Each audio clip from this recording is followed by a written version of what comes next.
I have to say my name? No, right? I don't have to say I'm Kyle Mylan. I'm Kyle Mylan, and you need to watch my LinkedIn Lives because you're going to learn some shit, and sometimes I'm funny. Damn. Don't do what I say, just watch what I do and duplicate it. I haven't spent 22 years in manufacturing to not know what I'm talking about. You need to watch my content.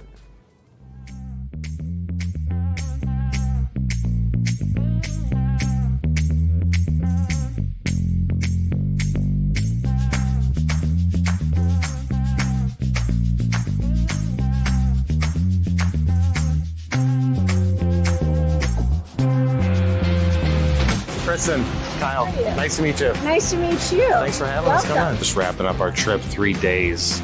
And the big takeaway here is I never travel any place just to see one person. So when you sales guys are out there traveling, you need to then try and find 1 or 2 or 3 other people to see. The commodity manager of Electrolux wanted me to text her. That was her preferred method of contact. She was getting 200 emails a day. She said, just text me. This was 5 years ago. I'm like, okay.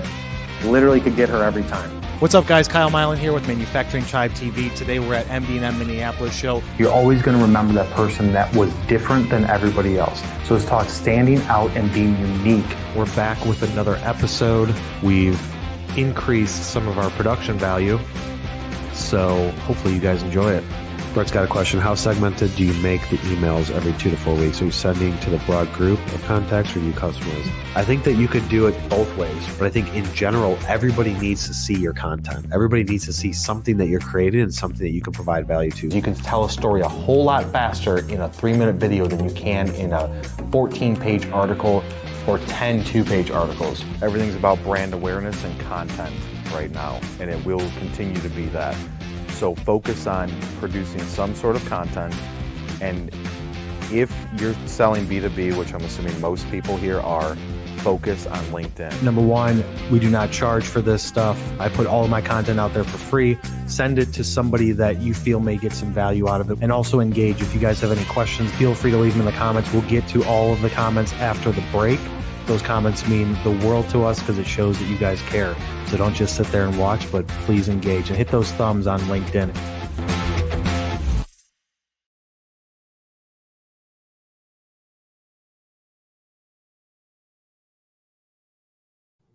What is up, guys? I'm Kyle Mylan, and we are live on LinkedIn and YouTube. It's been a while. It's been a couple weeks. For those of you that follow the content closely, you guys have messaged us, been like, dude, where's Kyle at with his LinkedIn Lives? And we told you a couple weeks ago, we had to take a break from it, from our regular scheduled content that shows up on Mondays and Wednesdays. I think it was Mondays and Wednesdays, right, Laura? I think so. But so now to fill that time while we keep pushing out those videos of what we've shot over the last couple of months, we are doing Talk Shop with me, which is a little bit different of a spin. There's some people out there that are doing interview content, and they're like pre-formed questions, stuff like that. Our episode, this show is a little bit different where we go into it. The guests don't know what we're going to talk about. They may have a rough idea, but they don't really know in detail what we're going to talk about. It's just supposed to be a conversation of us talking shop, talking about industrial, talking about manufacturing in whatever aspect that these people are experts in. And so today we've got 2 people from Robo Job, and we're going to bring in Craig and Jelle into the stream. There's Craig, there's Jelle. How's it going, guys? Great. How are you? Doing great. All right. So, guys, tell me. We're going to start with Craig. Craig, tell me a little bit about Robo Job and what it is that you guys do from your standpoint in the U.S. Right. So our mission is basically to help automate CNC machine shops, vertical milling centers, small to medium-sized turning centers. We've been in alliance with RoboJob based in Belgium, who's had success with installing this type of automation to over 1,300 units throughout Benelux, which is Western Europe. And now we're making some hay here in the United States. We're based in Chicago, where a lot of the metalworking is located in the United States. And we're serving over 50 different clients now throughout the United States. Awesome. That is great. Craig, if you could do me a favor and turn your speaker down a little bit on your computer, we're getting a little bit of feedback on that. Perfect. And you too, Jelle, make sure your speaker volume is good. Guys, everybody that's watching this, leave comments in the comment section below as we go through the questions and the conversation. We want to hear from you guys. If there's questions that you guys have when it comes to automation in CNC machine shops and stuff like that, these are the two experts to talk to. So we want to bring those comments and questions in as soon as they come. So Jelle, take it over from your standpoint, coming from Belgium, the parent office, the parent company. Tell me what you guys have been doing over there. Yeah, so I was born in a job shop. My father owns a job shop with about 22 CNC machines. We do turning and milling, only turning and milling of aluminum parts, but also steel, bronze, messing, name it, we do it. And the reason we started RoboJob in 2007 was because we could not find people anymore. Yeah, so there are no manufacturing people in the industry in Europe anymore.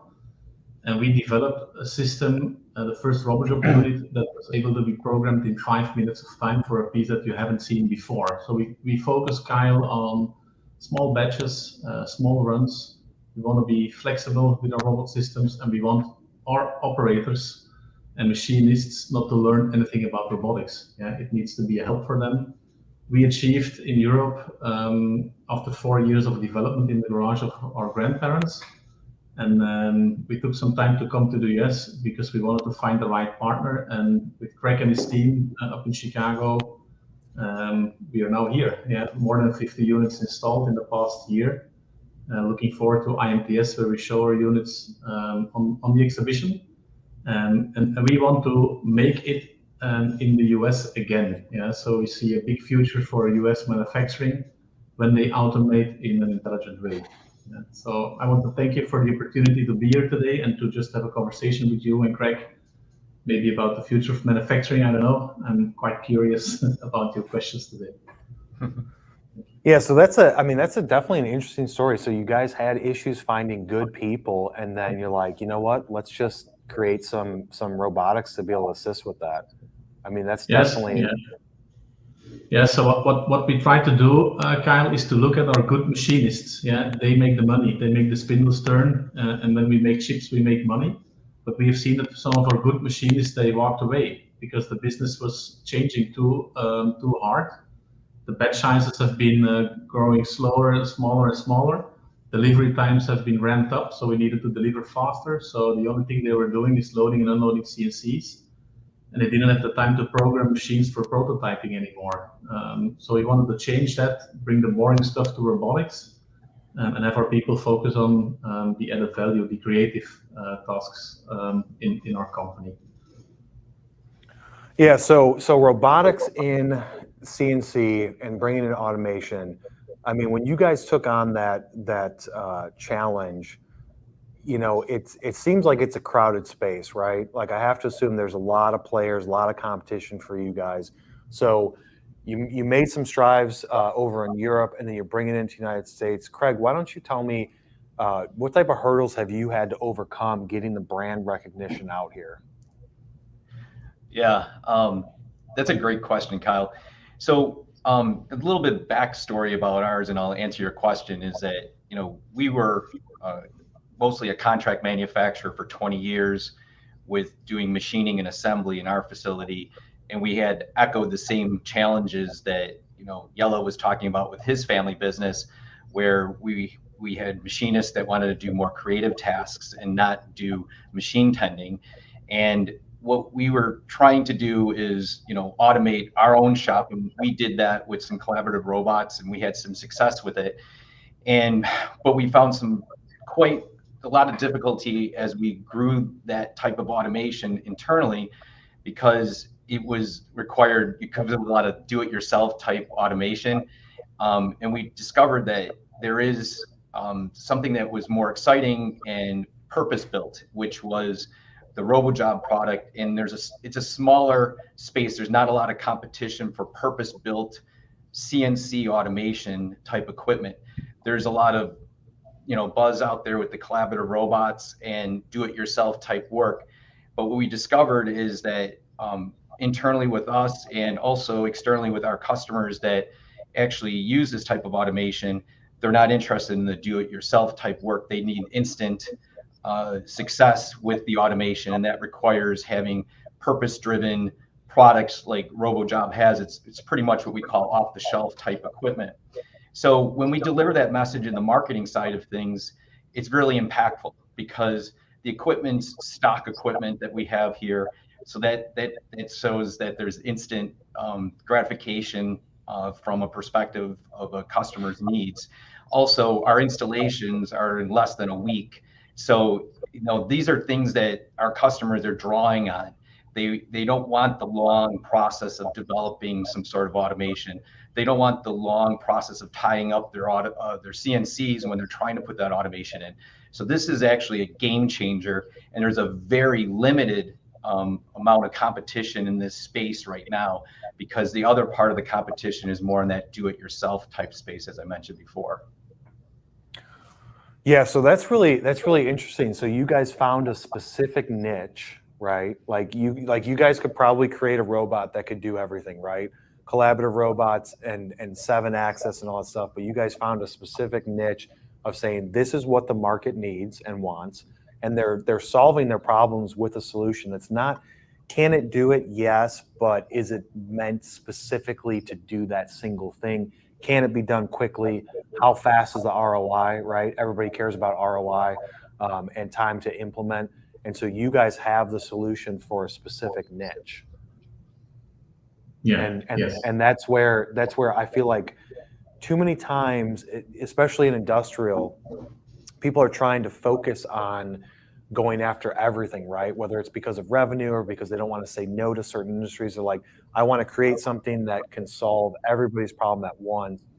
But a lot of times that can hinder your growth because you're not serving a specific niche that can get you quicker revenue. So Jelle, talk to me about once you guys started coming to the US and started marketing it with Craig and his team, did you see some instant spike in activity with sales? Yeah, sure. Yeah, so we did a very profound study kind of before coming to the US. So we talked with many companies in the US before partnering up with Craig and his team in Chicago. And the reason we believe we can grow the business in the US very fast is that the know-how of the people working at RoboJob USA is very high. They've been integrating robots for already six years now. So they know the ins and outs of integrating robot systems on CNC machines. Okay, so it's not only like putting a robot in front of a machine and it will do the trick. You have to integrate, you have to interface with the machine, you have to automate the doors of the machine to open and close automatically. And you also need to understand how robots think. Yeah, so they work in 3 dimensions with 6 axes. We didn't invent the robot ourselves. We use one of the best robot suppliers in the world, Fanuc. Yeah, but our software platform that we integrated is just amazing. It's like an iPhone, which was a game changer in the phone industry. Everybody could use suddenly a mobile phone. Yeah. With RoboJob, it's the same. In the past, people used the robot for very complex, high volume parts. We changed the application and now we use it as an iPhone, so everybody can do it. And the know-how and the intelligence of the people at RoboJob USA, they were away with the total idea in a couple of days. So we have a full team trained up. We work very close together with many machine tool distributors and OEM manufacturers in Chicagoland. And we have seen a spike in activity immediately. Yeah, and one of the other reasons, which is very important for us, Kyle, is the service. Yeah, we want to give not only the first impression to customers should be right, an installation within 1 week. It's quite extraordinary in our business, but also afterwards, if customers have a question or want an extra training, we want to give it to them. Yeah, because they can only make money if they're making chips. Yeah, and we have a direct flight from Brussels to Chicago, so that also helped quite a lot to bring our knowledge and intelligence over to Craig's team, and especially to the customers that are using RoboJob systems now in the US. Yeah, that's great to hear that from a robot standpoint, partnering with Fanuc. I mean, who can touch Fanuc, right? They're the best in the industry, have been forever. It's just their motion platforms. I mean, you can't touch it, right? And so talking about service, I feel like that's something that a lot of people don't think about when they're buying capital equipment. It's like, all right, who can get me the best price? Who can solve my problem? Get me the thing quickly. But then a lot of times they don't think about the service aspect because something's going to go wrong, right? Whether it's they have issues with software, they need to call the company that is servicing it, or they have issues with parts, or they, longer term down the road, they have to replace parts, things like that. I feel like people don't think about service. Has that been a driving factor from a sales standpoint? Like, do people still have issues getting service from some of the competitors out there?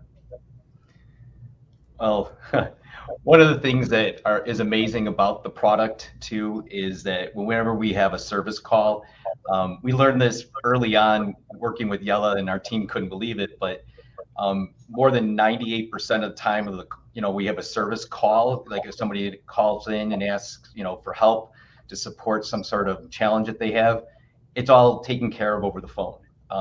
That's what's amazing about this type of automation, is that it's quite bulletproof. And Jelle and his team was very careful about the timing of bringing their product here to the United States. They wanted to make sure it was bulletproof.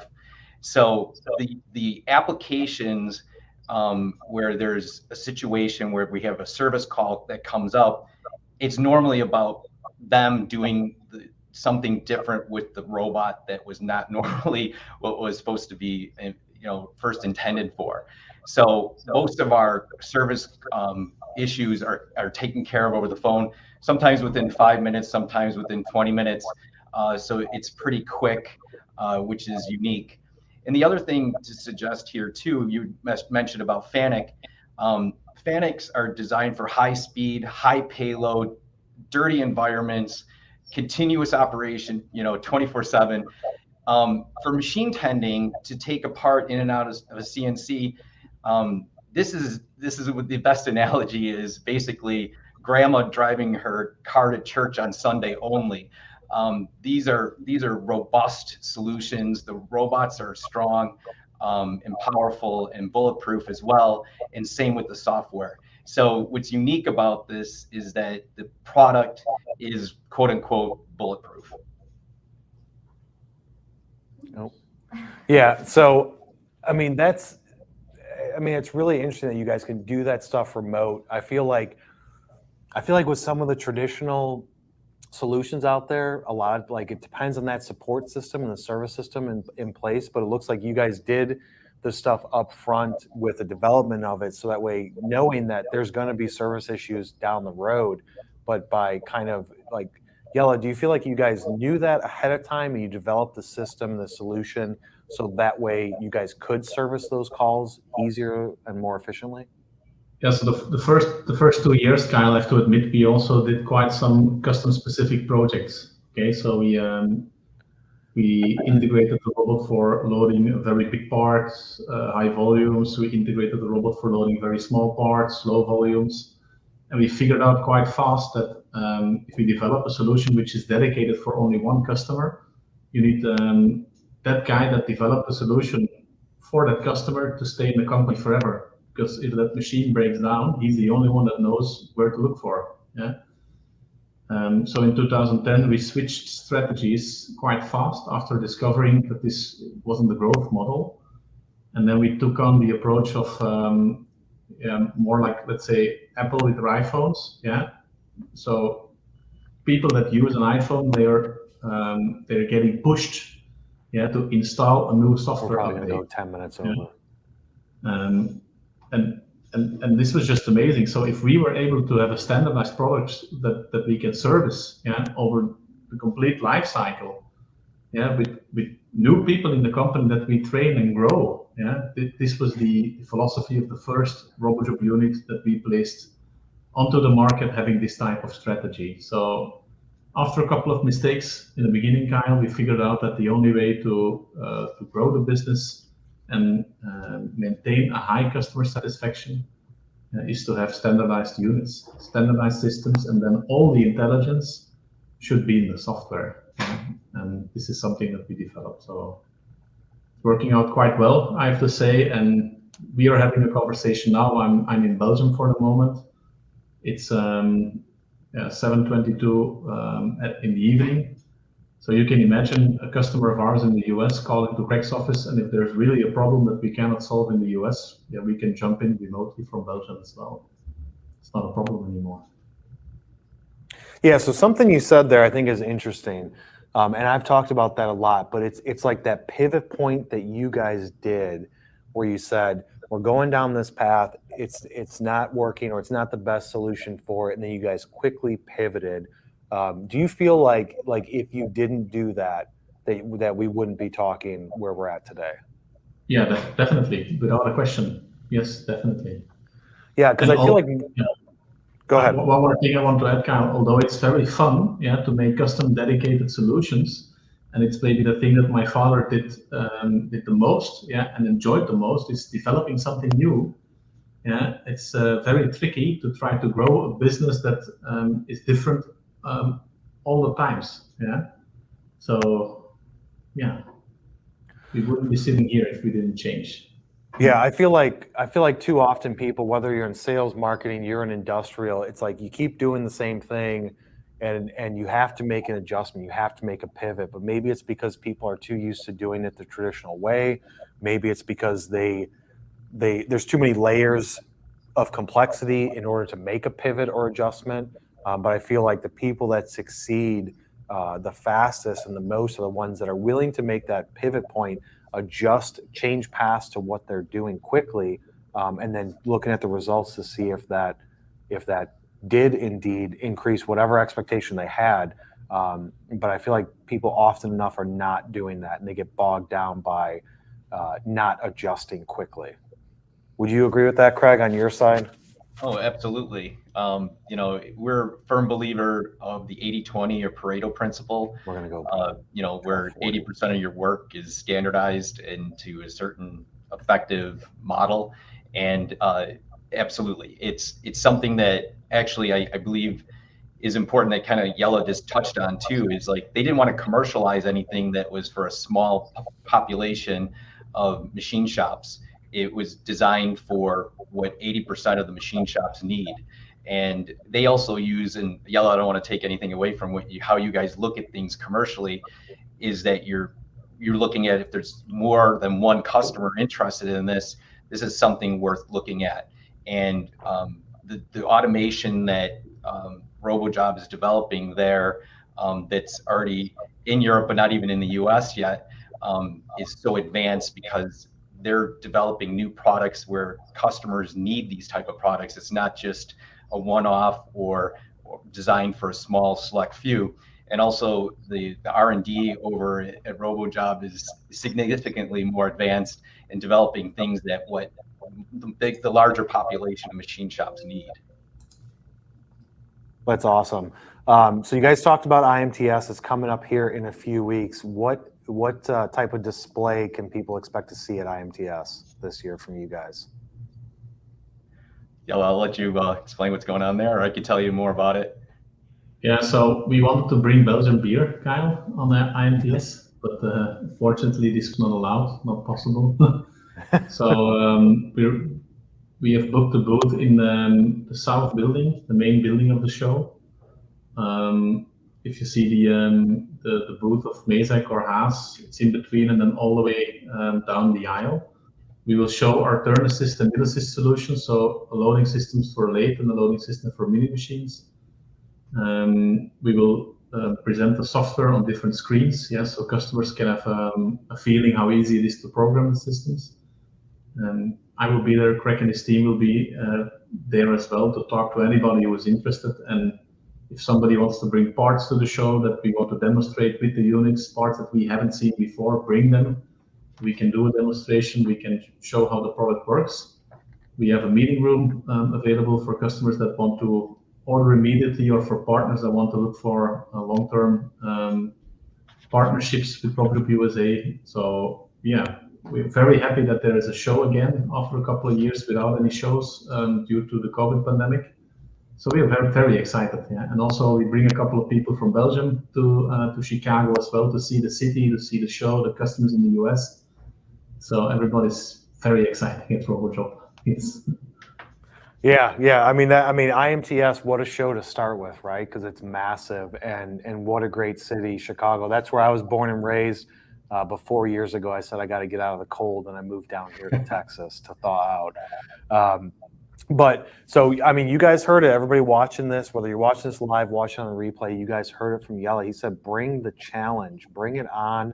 They will take any part you got and show you how they can do the application development right there in front of your eyes. I think you guys are going to have a great time at that show. But before we go into our rapid fire questions of the funner part of this conversation, what do you guys feel are like the top 2 reasons why people talk to you from a sales standpoint? What are the top 2 issues people are having that you're there to solve for them? Well, it's mostly the manpower issue, right? There's a lack of people that are interested in doing the dull, mundane work inside machine shops. There's just too much competition for entry-level people that do standard type of operations inside of CNC. So, there's a lot of challenges out there right now with our customers in throughout the machine shop industry, is that there's underutilized spindles. They have them 365 days a year, and people are not getting enough output from those spindles. And having a robot working, through the day and through the night is actually allowing them to achieve, the productivity expectations. And as Jelle said, the batch sizes for most job shops or machine shops are shrinking, and there is a big concern over, that they're going to meet those production demands with their customers in these small lots. So it requires a lot of machinists doing new setups and moving back and forth and letting the robot do that dull, mundane work.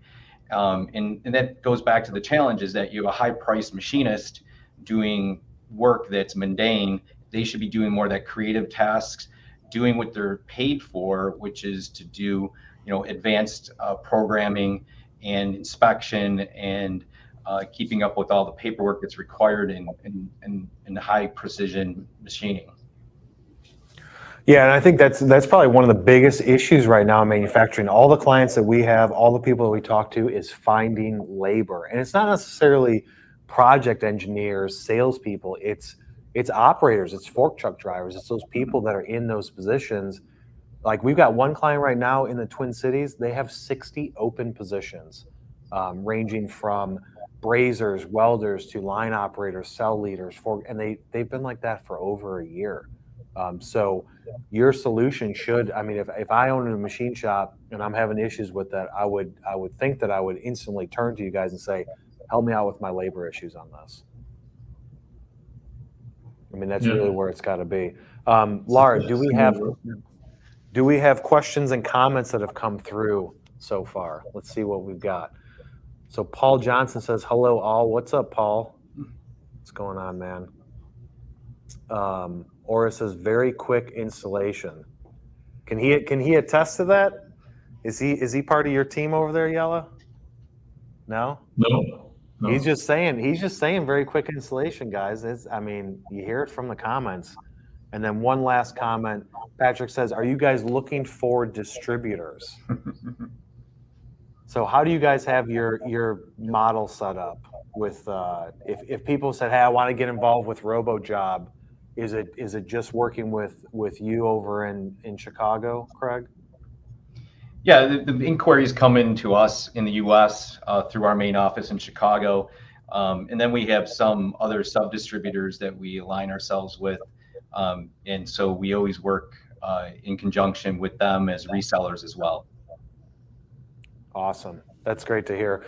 So What do you guys have on the horizon to close out 2022? Is there anything big that you guys are releasing? Or are you guys just still focusing on penetrating the US as deep as possible?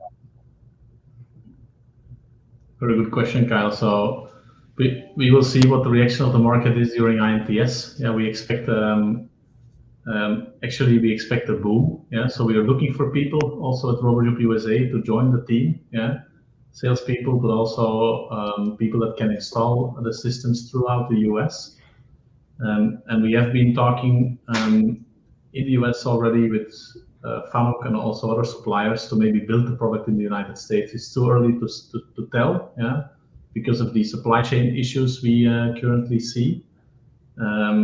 Yeah, but the target is to bring RoboJob unit to any manufacturing company in the US. That's our target. Yeah. Yeah, I mean that's the target. I love that target, and let's do it, right? Like let's make it as big as possible. From the few people that I know that have dealt with you guys, it's like 7 degrees of separation in manufacturing, right? Like everybody knows somebody who knows somebody.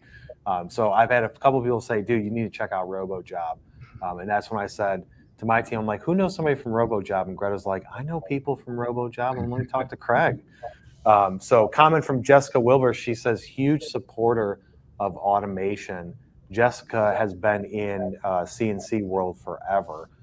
So Jessica, you need to hook up with RoboJob and get some of their stuff out there, either at your shop or people that you know to help them solve their issues. So, all right, guys, we're going to go into rapid fire questions. So these are going to be, Craig, you're going to answer them first. Jelle, you're going to answer them second. These are random questions, have nothing to do with business. They're supposed to be fun. So let's see how quick you guys can answer them. Are you ready? Sure. All right. First question. What's your favorite food? Craig, go. Pizza. Jelle? Belgian fries. Belgian fries. All right. What's your favorite sport? Football. Soccer, yeah. Soccer. All right. Cats or dogs? Oh, dogs. Dogs. All right. What time do you go to bed at night? Ooh, 10 p.m. 11 p.m. All right. What is your favorite board game?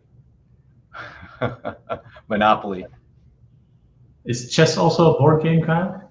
Yeah, I would say chess is a board game. Yes. Yeah. I mean, I gotta love Monopoly too. I'm with you there, Craig. Do you speak more than one language? I know Southside Chicago. That counts. That counts. Yes. Jelle? Yes. How many languages do you speak? I think about 4 languages, 4 or 5. 4. Have you guys ever been skydiving? No. Unfortunately not. Unfortunately. Would you ever go skydiving? Yeah, definitely. It depends if my insurance agent's listening in. I don't care. I got you. Do you shower at night or in the morning? Both. Mostly at night. Mostly at night. All right. Would you rather work your dream job or win the lottery? Work my dream job. Easy. Work my dream job. Yeah, and if you do it well enough, it's both, right? You're working your dream job and winning the lottery too. Would you prefer driving or flying? Oh, flying. Flying. And then sweet or spicy? Sweet. I would go for spicy. Yeah. Spicy. All right. Do you have your own Netflix account or do you use someone else's? I have my own. Good question. Yeah, I have my own. Yes. Okay. I feel like a lot of people out there would be like, I use somebody else's. And for the younger people, it's probably their parents. Yep. All right. And on a scale of 1 to 10, how messy is your house or apartment? Oh, I'd say a 3. 3 is very messy, Craig? Or No, 3 being pretty clean. So I didn't want to say 10 would be messy, right? So I was 10 would be messy. Yeah. Yeah. I have 2 children, Kyle, so it would be 8 or 9, I think. Depends on the time of day, right? Depends on the time of day. Yes. Yeah, yeah. So I've got 4 kids with my 5th one on the way, and I feel like when they're not there during the middle of the day, it's pretty clean. But then after school starts, it's just they're like tornadoes. Same here. here. It doesn't matter the age. Mine range from 20 months to 13 years old right now. Wow. And they're still messy. So I'm with you there. Laura, why don't you bring in some comments as we were going through the rapid fire questions? Some people were chiming in. as long as they're appropriate. Griff says, good afternoon. What's going on, Griff? Hope you're doing well. Griff says, payday. That's right, it's payday. And then Bruce says, I have skydove. And what's his last one from Bruce? So he's even answering the questions. We've got the viewers answering questions too. That is hilarious. All right, guys, anything else that you wanted to get across in this talk shop session? Any last words, anything you guys want to talk about? Well, I know you have a great following group. I just really excited about the IMTS show. And for those that, need to know the number of the booth, it's 338-275. We'll be there the whole time. Yellow will be there on Monday and Tuesday, and I will be there all week. So we hope to meet some of your followers at IMTS in September.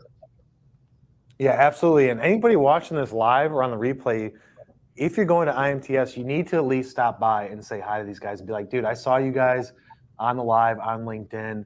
We're going to be pushing out some of this video content out there shortly. So guys, definitely stop by, support this team that is trying to make a difference and bring some automation into the CNC world, and just at least stop by and have a quick conversation with them. Yella, any last remarks or comments or anything that you wanted to say on this episode? If you are in Europe, Kyle, just give me a call and visit us. We can have a Belgian beer together. And all right. I also hope to see everybody at the IMTS very soon. Yeah, I need to get to Europe. One of my project managers was born and raised in Germany. He's a military kid, and he's here in Texas, and he knows all about Europe. I've only been there, I think, once, but I definitely want to do a trip and go visit all the manufacturing companies there in the near future, because there's so much going on in Europe that I have not seen firsthand. Give us a call, Kyle. We also have a factory in Germany, so we will pick you up at the airport if you arrive in Europe with a Belgian beer. Yeah, there you go. I'm going to take you up on that, man. I'm going to take you up on that. All right, guys. Well, I appreciate you guys coming on to this live to talk shop with me. Hopefully you guys got some value out of it. Hopefully it was fun for you. That's all we're trying to do here.